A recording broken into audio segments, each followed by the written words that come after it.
Welcome to the Art of Growth, where we use the Enneagram and the best tools we can find to help individuals and organizations navigate transformation. Today, we are going to be talking about what is mine to own. But before we get to that, if you are part of an organization that is trying to change the culture so there is better communication on the team, people are able to communicate with each other with more efficiency and effectiveness and joy, then contact us about setting up a discovery call to see how we could help your organization move more in the direction you want so that team members, especially during this time of more technological communication than even ever before, help you navigate that well and help your teams navigate that well with what work we do here at the Art of Growth. If you're interested in group coaching, we will have another group that starts in August, and that will go for 3 months. And group coaching is where you get to journey and learn with other people, not just about your own type and your self-awareness, but grow in your social awareness as you hear others' stories. I mean, there's no better way to learn about the Enneagram than hearing it embodied in other people. And the panels are great for listening to that, but being able to interact with them real time and go on a journey with a group through group coaching is just fantastic. So if that's something you're interested in, please contact us as well. For organizations or individuals or groups, you can contact us at theartofgrowth.org. And that way we can begin the dialogue as far as what is best for you and helping you or your organization take its next best step. If you're not sure of your type yet, or you have friends and you want to know what their type is, you can send them to theartofgrowth.org to take our online Enneagram test. Or you can even just sign up for our newsletter and take a step closer to what this community is all about. Because it's one thing to listen to a podcast, but the work is intensified and develops at a whole nother level when you can take a step closer to the Art of Growth community, because we change the best with each other. There is sanity in community. There is goodness when we can actually come together, and it extends and expands our learning so much. So all of that is at theartofgrowth.org. And now let's get into this week's episode.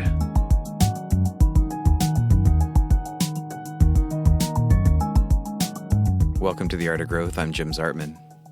And I'm Joel Hubbard. I'm Suzanne York. This is ASMR Enneagram Talk. I'm sorry. Right before we started recording, we were doing like little whispers into the microphone because of something that happened last week. But I don't think Suzanne wants to play this game. I'm going to step out momentarily. She's going to go on vacation. Oh, my gosh. Oh, it's so good. Okay, we are talking this week about what's mine to own. So Joel sent a little paragraph, and then I sent a reply, and we all kind of went to different places in our minds about this topic, about what is mine to own.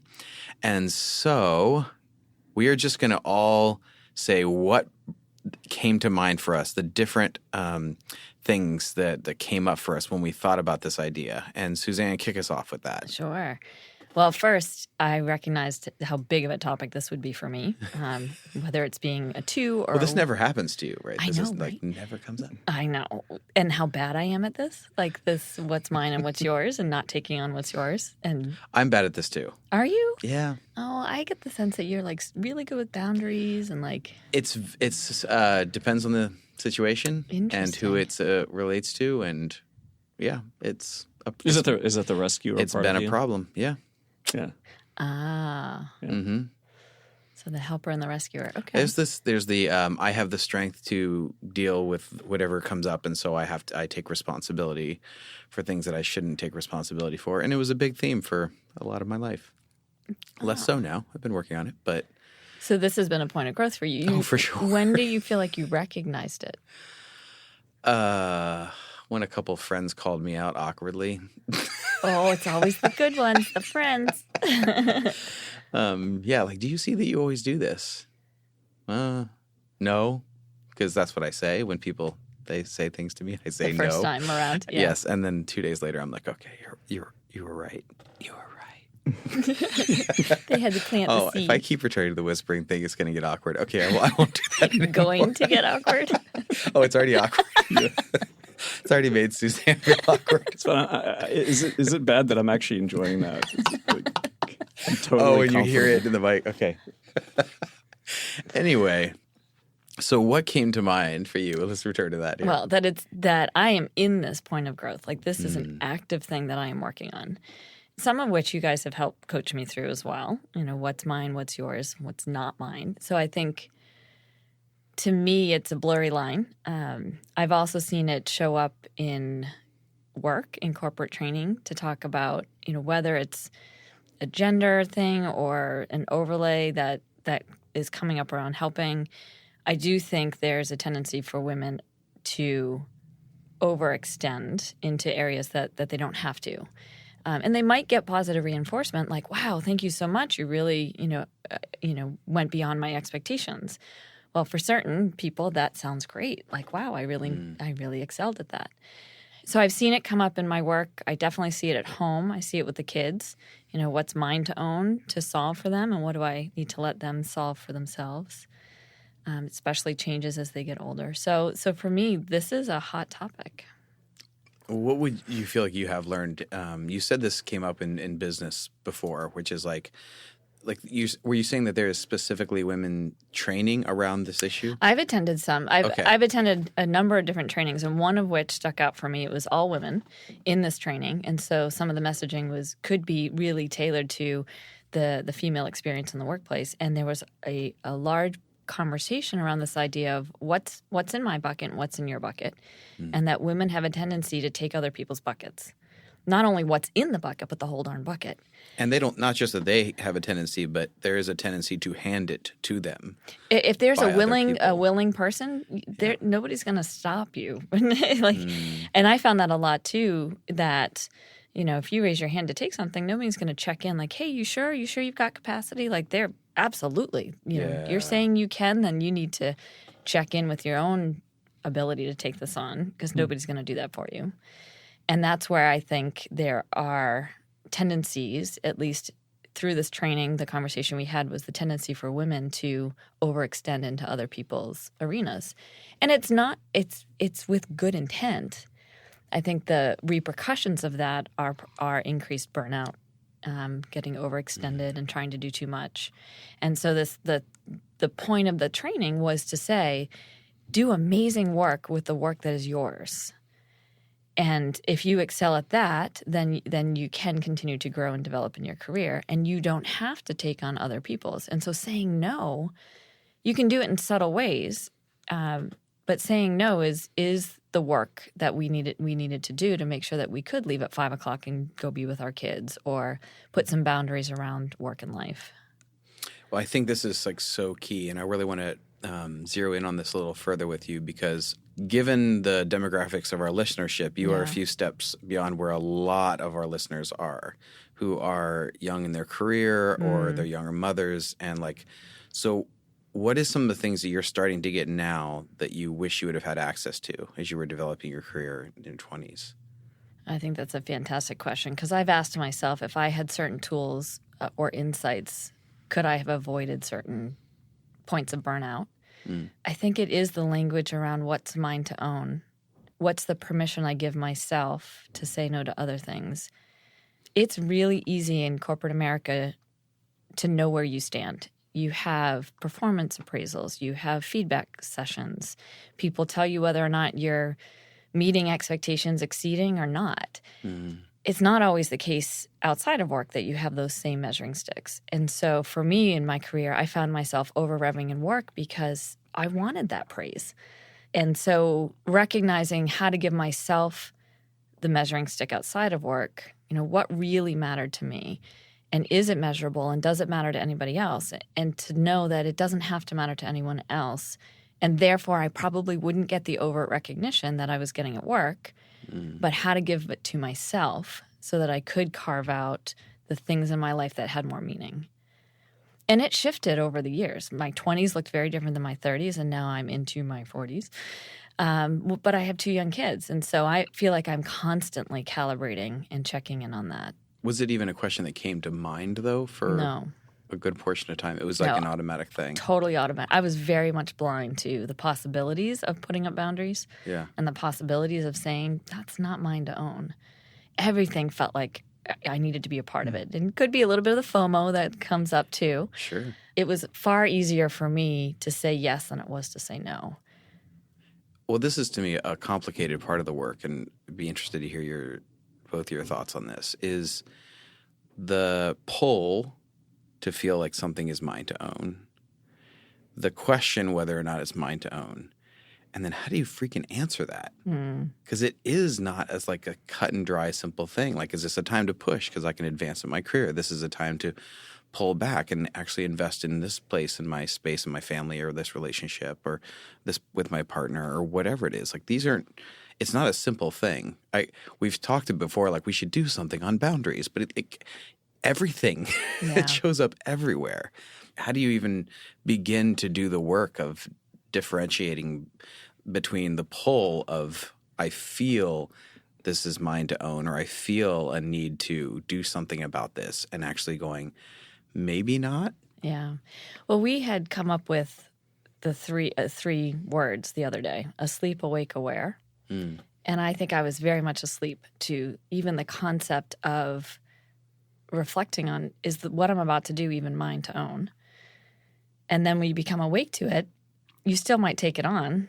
And when you become aware, you make different choices.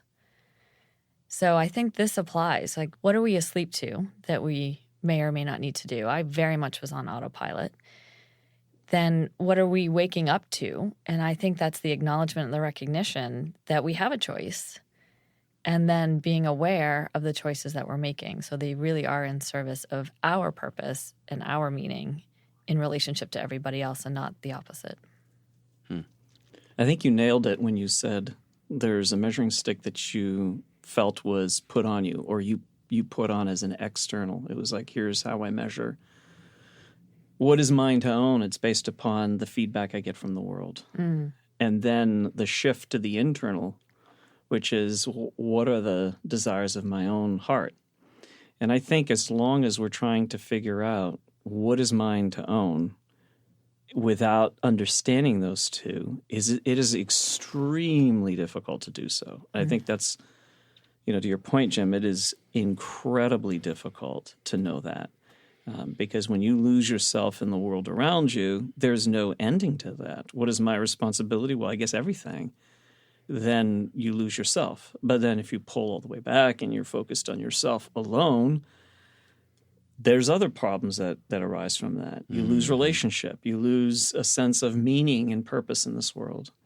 So there tends to be this, I think, balance, and it is not a soft balance. I think it's a really robust one. That is this intersection, this sort of dance between what do I have internally that I believe is mine to do, or what is my sense of call? What's my sense of purpose? What brings me joy? What makes me happy when I do it? What do I find gives me a sort of feedback of energy? When I do it, I leave from that feeling really satisfied, really good. And then what's the feedback of the world around me? What am I doing that's really contributing, and people feel like something that I'm doing is contributing to their lives? And I think that's the interplay. And again, there's no sort of like, I found the sweet spot, I'm here forever.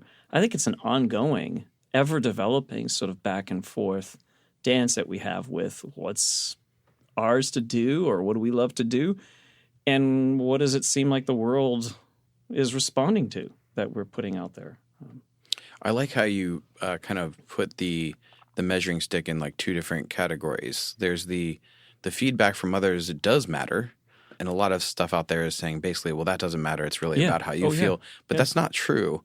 One thing we say is there's sanity in community. A lot of the times people who are the most isolated, they're all very much into themselves. They're not happy. They can kind of go into all kinds of places that are not very healthy. It's really the combination of the self and the other, because we are those kind of social creatures. And so I think a good measuring stick is the feedback of others is one, and checking in with myself and how did I feel, regardless of their feedback. So I got positive feedback externally, and if I can also have positive feedback internally, then I'm probably on the right work. But if I get great praise externally and inside I feel like crap, maybe not. Yeah. I think that's a really great way to say, how do I get both? What's the overlapping concentric circles on that? Yeah, what are the overlapping spheres? Yeah. Where they Venn diagrams. Yeah, the Venn diagram is where you have the overlapping spheres. And I think the overlapping sphere of knowing that question, answering that question, is this mine to own? There is a check that comes into place, which is like, how did I feel internally about this and what was the external feedback? You can imagine the existential angst of people who go in either direction to the extreme. If you are so focused on the internal, Right. it's a universe without end. You can go forever and ever in the inner, kind of trying to figure out, what do I love? What do I want? Yeah, and some do. Because there are some who do, right? we've Yeah, seen that. absolutely. And occasion, I've been there, where I'm pursuing that. So I think all of us have tasted a little bit of going too deep, and some of us really go deep in that space, and we discover there is no answer that ever fully satisfies us there. It's a bottomless pit. On the other side of it, you can lose yourself completely in the world as well, and that's a never-ending. Yes. So it seems like there is this sort of healthy tension between the two, that when we live in that space, we start to really find a deeper sense of joy in that. And I think it's a feedback. I think when it's good, it's a feedback loop. It's, oh, I did this, and interestingly enough, people liked it. Now let me think about it. Do I like it? I think I do. But I wouldn't have maybe have noticed that beforehand until I had this sort of feedback that people really enjoyed this part of me. Because sometimes we can do things we don't know. We've been encultured a certain way. We've been raised a certain way. We can almost morph ourselves or make our feelings adjust. Like, I do feel happy about doing this. And we actually believe that, even though maybe it's not really true at the deepest levels. I don't know if you've ever experienced that, but like, I love doing this. I've said this before. Maybe this is just me, but I've said, oh, I love doing this. And then after a few years later, I look back and go, I hated doing that. Like, I don't know why I thought I loved it. But there was sort of this expectation of the world around me that made me think that. So I think it's this back and forth that eventually it lines you up with your true sense of purpose, mission, what makes you really happy. It reminds me of the image of cotton candy. It always seems like a good idea, like, wow, ooh, that'll be really yummy. And then you have some, and then you realize it provided no nourishment. Just a bunch of whipped hot air and Right. sugar. That's delicious. It sounds good at the time. I like it. Another problem I have. Anyway, Joel, so what came to mind for you when this idea of what is mine to own? I think I looked at the ways that I go about trying to not so much be a peacemaker. It's not so much the 9. It's more of attempting to help people understand each other because the misunderstanding drives me nuts. When there's misunderstanding or miscommunication and there's disagreement. And so I have found myself at times in circles where I felt as if I was the parent of a bunch of kids. And these were adults and many times older than me. And for me, I couldn't believe that. And I remember doing this at probably as early as 9. I remember watching these adults having disagreements, and I'm sitting there thinking, well, that's because this person was probably thinking or feeling this. I mean, it would make sense to me. And then this other person, like, why couldn't that have been brought in? That would have clarified so much. And then suggesting that and feeling as if, am I missing something here? Like, why are we having this frustration? So I would tend to find myself taking on the responsibility of trying to solve problems that were beyond me and not taking care of the issues that were really mine to take care of. And they are interesting, so I can lose myself in things that are interesting and become responsible over things that I really have no business being responsible over. And I remember doing this for others, including siblings of mine, which I lost relationship with one for a while because I was attempting to, I think, control too much. I was trying to solve a problem that had become almost mine, and I was working so hard to solve this problem that they had. But I don't think they felt that it was a problem. In fact, I'm pretty sure they didn't. And I'm trying to solve it for them. they felt like I was encroaching on their space. And Sure. so I had to recognize that, that's what I was doing. I was taking too much responsibility for problems, issues that other people had. And that kind of goes into what we were talking about last week with bypassing, because sometimes I think we take on and we own other things because it's a way of bypassing our own work, and we can gain the acceptance in another arena. We can run into that, and then we don't have to like really look at ourselves or really question ourselves. We can often lose our own work in the ownership of another thing that someone assigned us. I think we're always kind of taking assignments. I think so much of life is taking assignments. It's taking assignments from the internal. And like we said in a group coaching, I'm not sure if it come up on a podcast yet, but we were talking about how we all hear every message, growing up, but there's certain ones that really stick to our type. It's almost like that's a default setting, and then those messages come in and they really stick. And so I think, it's very hard to navigate when the messages we're getting externally and internally tell us what's ours to own, and then we actually have to question that and actually try and move to a healthier place. But yeah, that's really good. I'm just like taking it all in right now. I don't even have anything to add to that. I'm just like, oh, that's really good. Turn the question on you. What came up for you when we brought up this topic? Well, there's two ways I want to take it. One of them is the number of conversations that I've been having with other people and just asking them kind of questions about, is that yours? Do you really feel like that's yours? Do you want that to be yours? A few of them were women in, dating relationships where they, are waking up for the first time to realize, oh, I've always gone this direction. And it was funny. I was talking to two different friends. One of them would always sort of just forget herself in taking on the other person's world and would own all of their issues and would like, I can help with these issues, and so I will take on your issues. And the other person was so self-referencing and has done so much to establish the self that when it came to another person, if something went wrong, it was like I just immediately return to the self and I don't make the connection. And so those two extremes I was seeing kind of play out right in front of me with two different friends. And it kind of made me question a lot of this for myself. That's where we always need to turn it, like we said. And I turn back that and say, what is it that I own? Because for me, I'm overly self-referencing. So it's more about what I think and what I feel. But I'm also self-forgetting. So I think and I feel that this other thing is important and I merge with it. And I don't notice that I'm taking on responsibility for something that isn't mine to own. So being action-oriented, it really made me think about my 2019 because I wrote at the end of the 2019 all the different projects I was working on, like main work projects, and then all of these like side projects I had taken on. And I was writing in my journal how, for me, I have considered every opportunity an obligation. Whether it's an opportunity to help someone is an obligation to help them. An opportunity to do this piece of work that could make a little extra capital or whatever, that's an obligation. And I had written down, I was working on 6 different projects. And when I looked at that, I felt this weird sense of shame. And I don't experience shame a lot, but it was this weird, overpowering sense of like, what the hell is wrong with me? Why would I take this much on? And I was angry at myself for taking it on. And then I was angry at myself that I couldn't do everything I had taken on. To actually be honest and say, I can't actually do all this. Not well. I'll spread myself thin. None of them will really work out.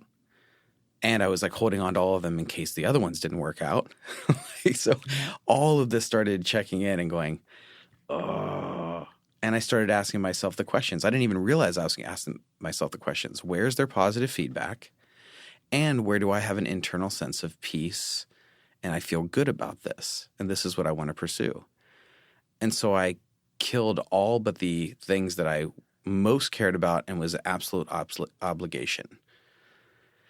This I have to do, and this I absolutely like internally want to do, and I have to do this. And I just killed everything else. Wow. Like made calls, said I'm out. Had gigs lined up for the studio, canceled them all. everything got canceled unless it fell into these two categories. And then I needed to do that so I can even know what to do within those two categories. Right. But it's like sort of this escalated learning that you get to do from – I love that you brought up the asleep, awake, aware, which was on our Instagram post and we sent out, which is that, we are in default mode. And then we get to move into this like awake, and I'm like, oh, that was me journaling at the end of 2019 being like, oh, dear God. And then aware, being like, okay, I have to make some decisions. And they weren't easy. And I felt like I let people down, and that was awful. And I was mad at myself because I couldn't do it all. And that was the thing that I had to turn in on myself and go, that. Yeah. There is no advantage to being a self-referencing type when it comes to this space. No? There is. It's all the advantage. It's perfect. Not, it's something amazing. It's never. Oh, yeah, not, I know. not Here so much true. advantage on my side either. Right. Well, but I say Not. that to balance it because Right. there's so much talk out there about how the other referencing types don't tune into their own, what is mine to do. Yeah. But it's also true of self-referencing types because, as Jim, from his perspective, I think other self-referencing types would have something similar to say, where we can look at, this is what I like doing, and this is what I want to do, but I not don't aware. know why I like doing it, Right. and I don't know why I feel like I need to do well, it. yeah, I thought of I was trying to do this in my head while we were talking.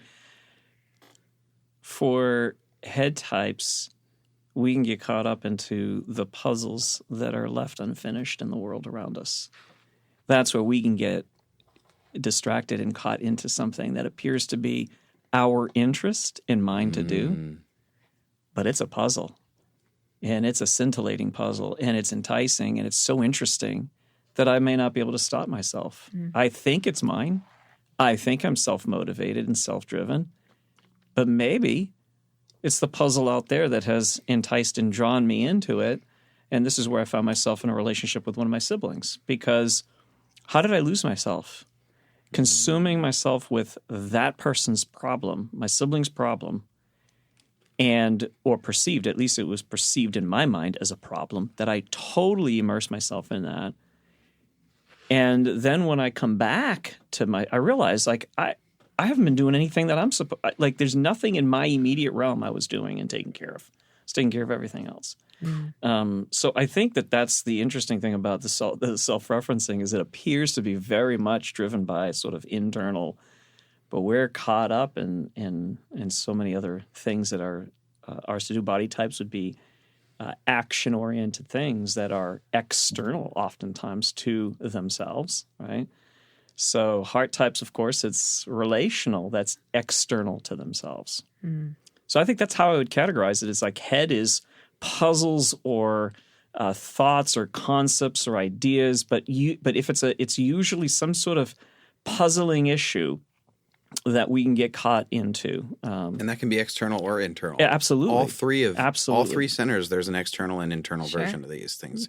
And they're hard to sort through for all three centers. That's right. Amazing how universal this topic is. Like, I'm totally universal. fascinated by it. I mean, we're not bringing up type. Like type, no, this is all of us have to figure this out.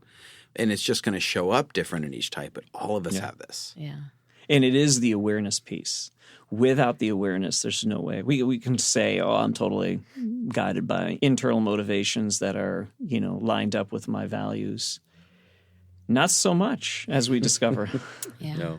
It's, I didn't realize I was being drawn by something outside of myself or drawn by something internal that really wasn't mine to fix. And I think this is really the work of discerning what is my work to do at this moment. And sometimes we work on things we shouldn't work on. I find this with a lot of my clients. We laugh about this. We're busy, but we're oftentimes busy doing everything that isn't the work that is ours to do. Yeah. So we fix things that we shouldn't fix. We tinker with things we shouldn't tinker with, and other things we don't work on at all. Sometimes I feel like that's okay, though. I feel like sometimes that's good practice. You have to practice in arenas that matter less, that have less stakes, before you can actually bring it in and apply it to your real work.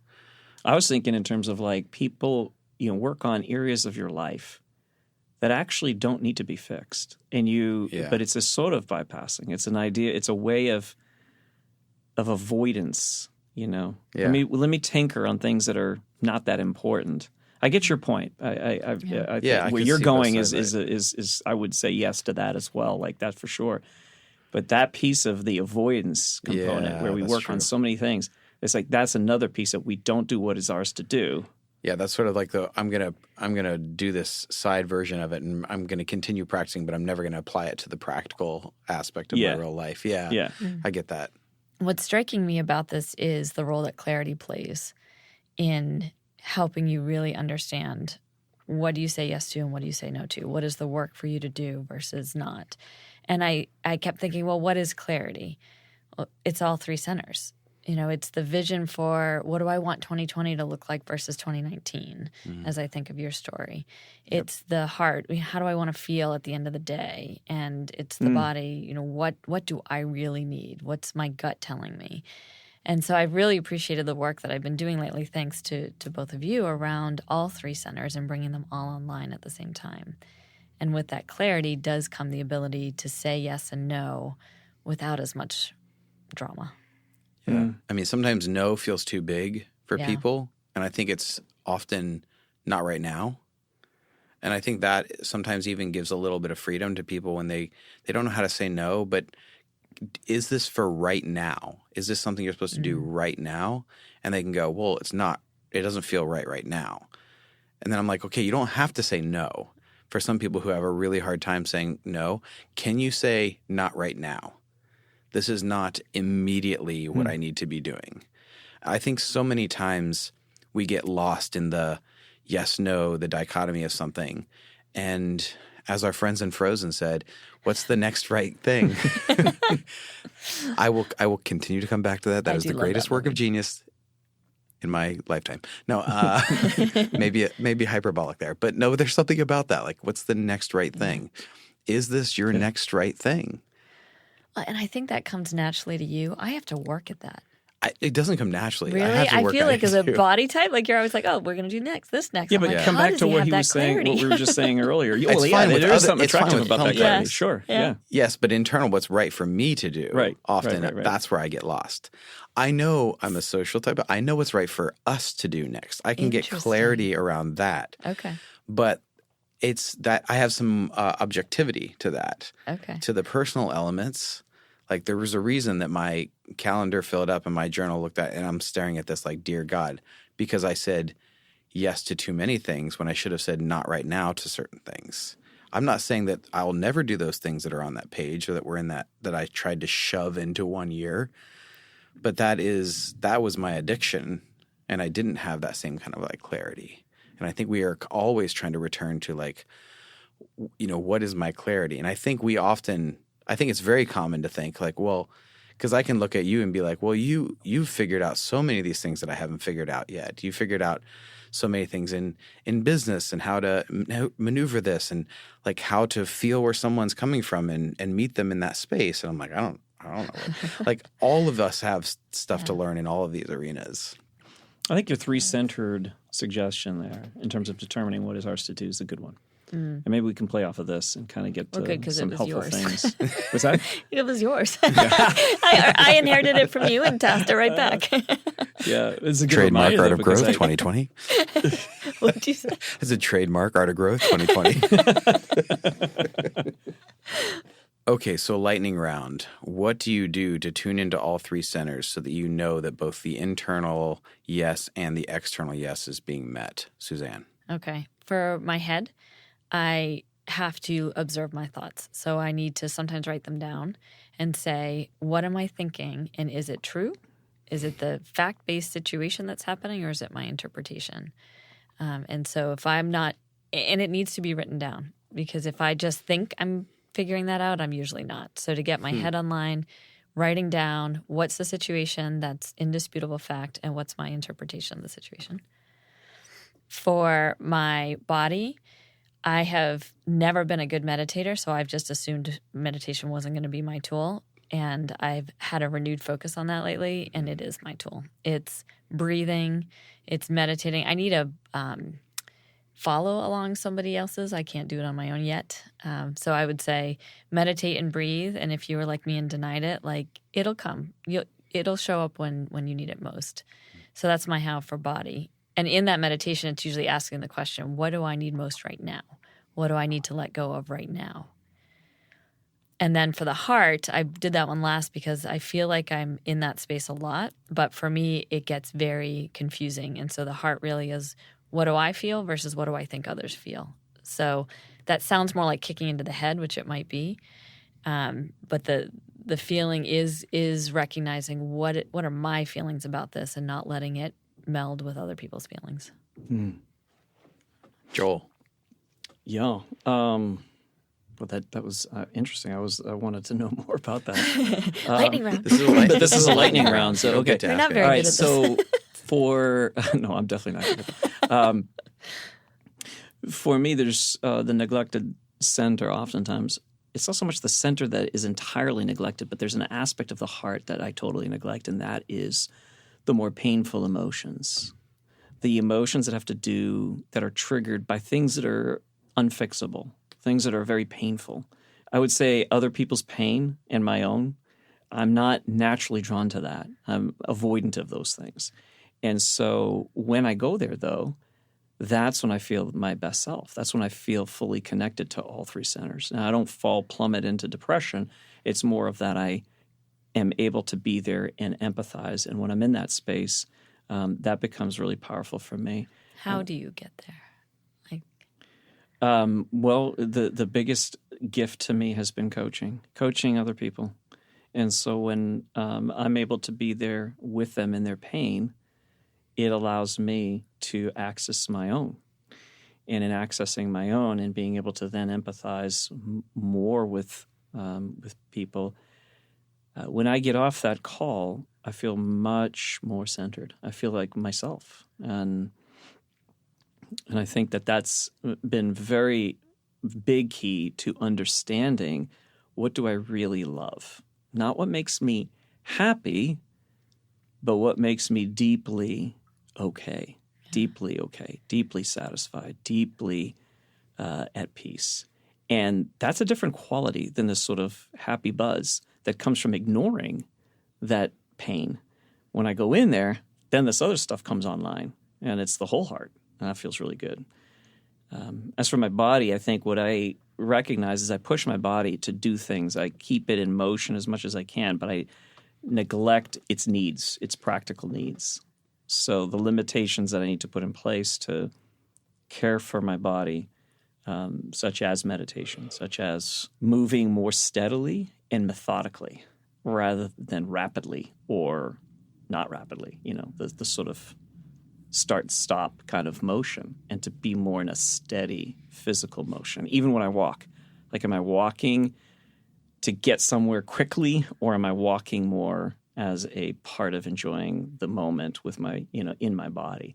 So it's a meditative way of being more regular. It's not just like I'm zoning out. It's actually I'm tuning in, which is different. The zoning out is easy for me to do. The tuning in to right now I'm in my body. Right now I'm present to the world. Right now I'm moving, and I'm moving in this space right here. I think that's been so helpful to me in getting into that, okay, what does my body like? Sometimes I make my body like things it doesn't want to like. But what does it really, really like? And I think that's been helpful in, again, discerning what is mine to do really and what do I truly enjoy doing as opposed to what makes me happy in the moment, So for me, I have to start in the body because of the frenetic energy that is constantly at me. And so it's dealing with this balance of movement and stillness.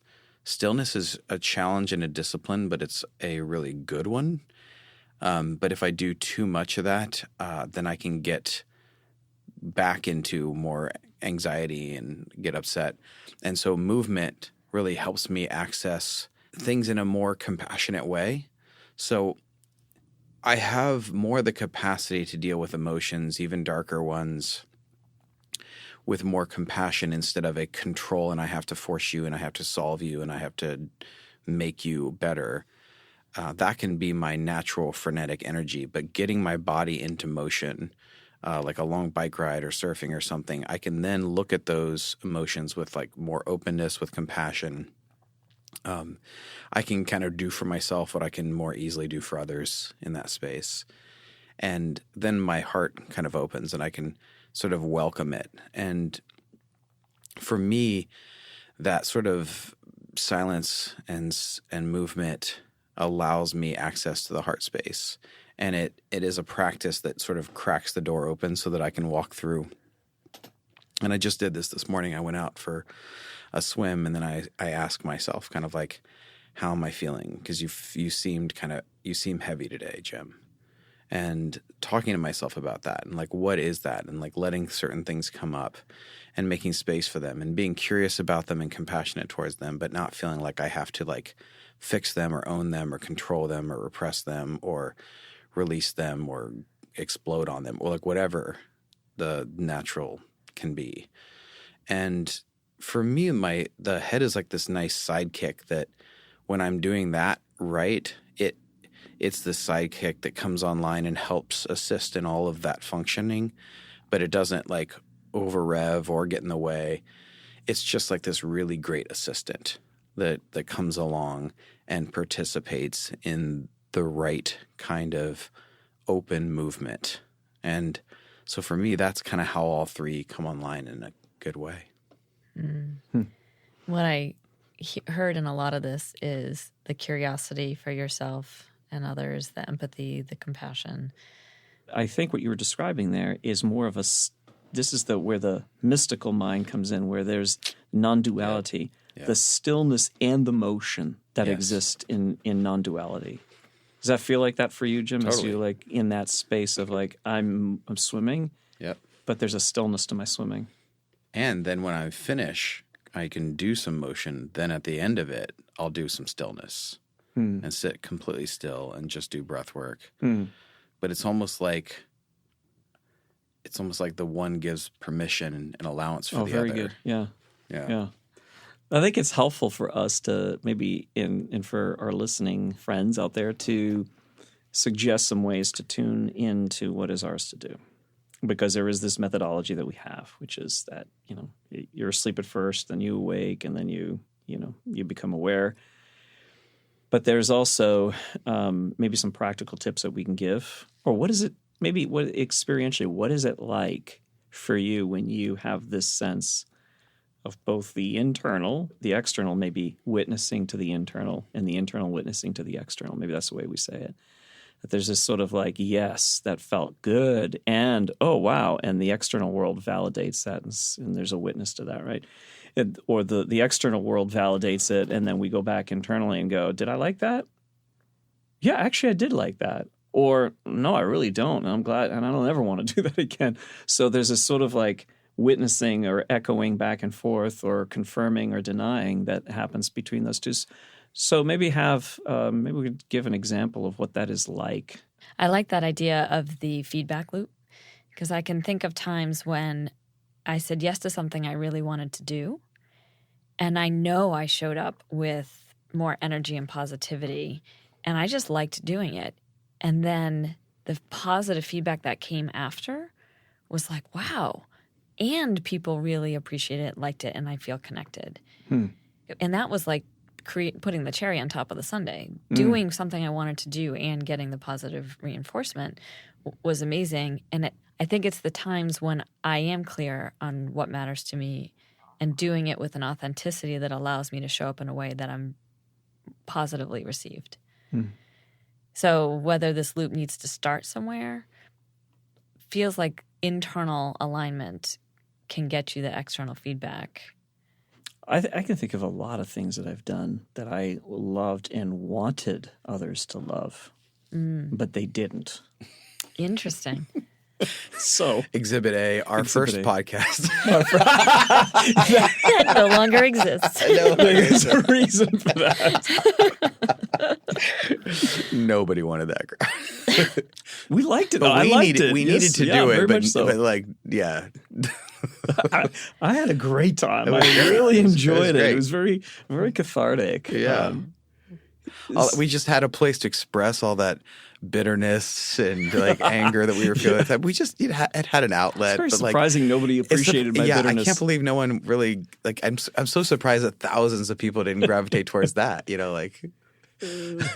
But it is interesting. Like when we got into the right work and the right kind of stuff like this, where the different parts of us came online, all of a sudden there was space for the work, and I think there is something in that. Well, I was very surprised by the response of those out there because I did this and didn't think anything of it, and pretty soon we have significant response, and I had to ask myself, do I like doing this?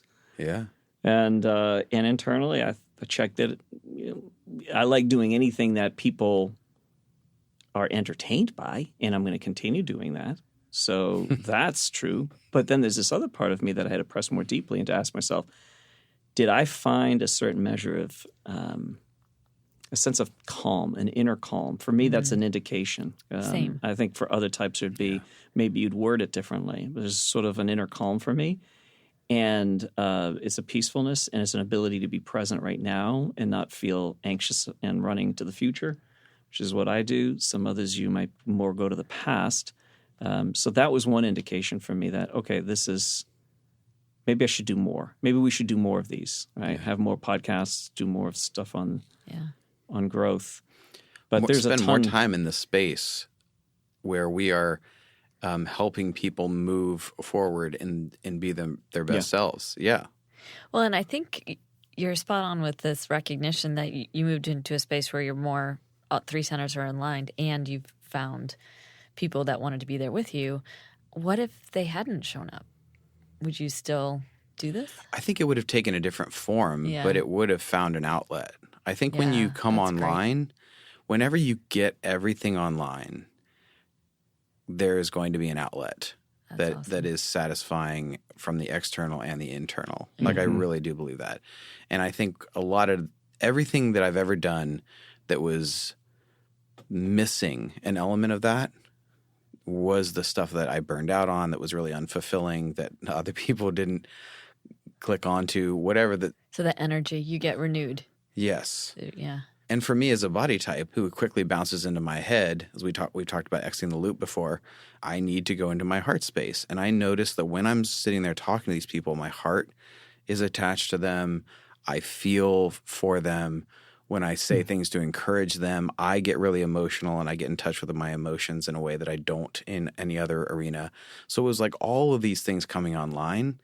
Like when I'm sitting and coaching someone, I am just like, and I say what I really see in them and what is the glorious, wondrous them that they may not even be able to see in that moment.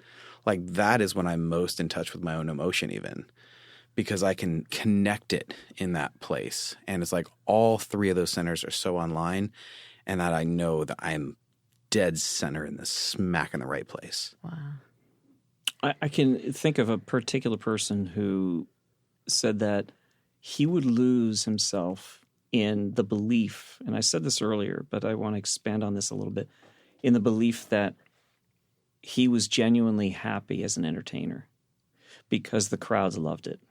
And he had crowd support.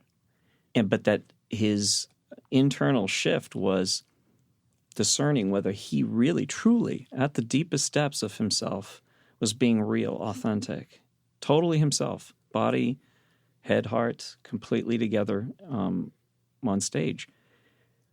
And it was then that pivot happened for him, that he stopped being so concerned about how the crowd responded and more concerned with, am I enjoying this, truly enjoying this at the deepest levels?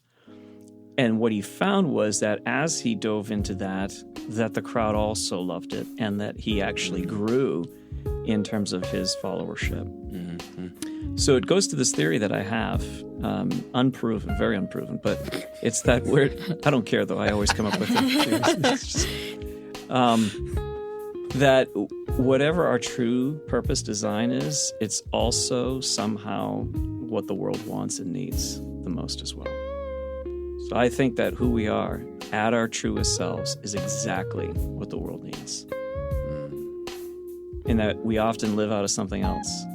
And we're shortchanging ourselves and the world around us as well.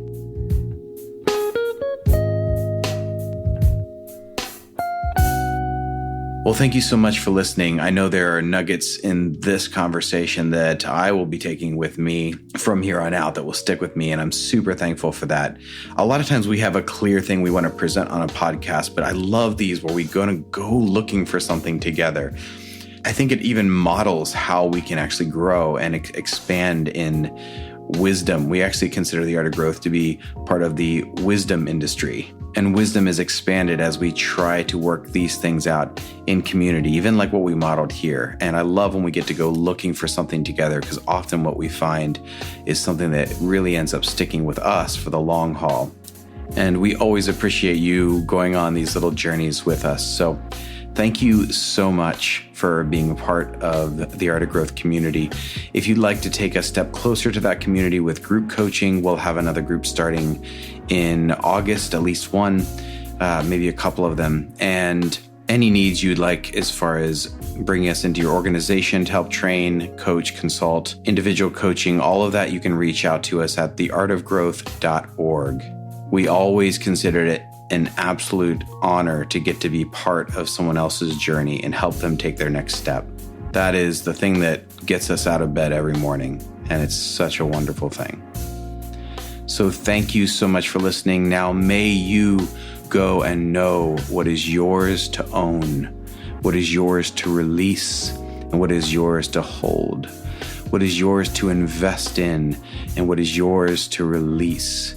May you go in that knowledge of the inner wisdom that is whispering to you about how you should move forward, so you can stay clear about your mission. You can stay clear about who you are becoming, because who you are becoming matters. And that is something to be remembered today, to be invested in today, and to celebrate today. Have an amazing week.